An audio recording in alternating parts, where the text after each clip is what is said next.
Vlak voor zijn grote feest bezocht Sinterklaas het centrum van Venray. Tijdens een koude, maar zonnige middag begroette hij de kinderen en ging hij graag met ze op de foto. De Sint oogde totaal niet zenuwachtig voor zijn feestje. Ja, ik verheug me er ontzettend op. We hebben heel veel voorbereidingen gedaan en we zijn er helemaal klaar voor, hè Piet? Ja. En jullie hebben volgens mij ook nog een nieuw lied ingestudeerd dan, hè? Dat hebben jullie nog niet verteld hoe dat gaat, hè? Nee, dat is nog geheim. En dan heb ik een vraag vanuit de kinderen. Hoe oud wordt u dit jaar?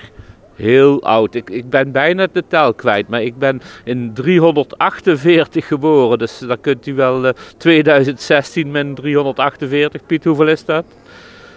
Dan moet je aan Rekenpiet Nou ja, vragen. het is in ieder geval een hoop. Heel veel jaren, hè? Rond 1700 zoveel. En dan nog een vraag vanuit de kinderen. Hoe vindt u toch altijd die schoenen van die kinderen? Nou, ik heb hele slimme Pieten, die hebben er een hele goede opleiding voor gehad.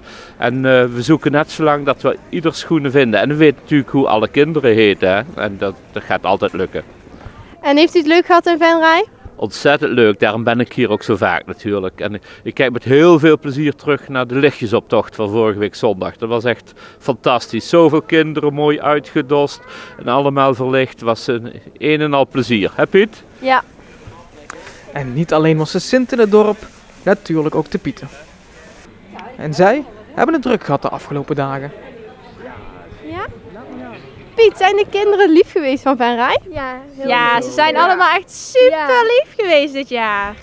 En wat krijgen ze allemaal? Cadeautjes, snoepjes.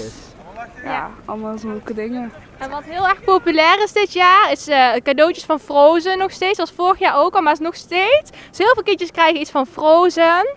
En van K3, van de nieuwe K3, krijgen ook heel veel kindjes iets. En hoe onthouden jullie nou welk cadeautje bij welk kindje past?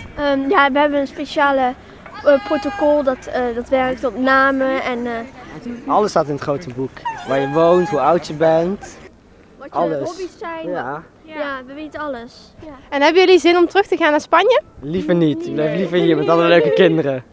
Bij Sinterklaas en ook bij de kerst horen natuurlijk cadeautjes en surprises.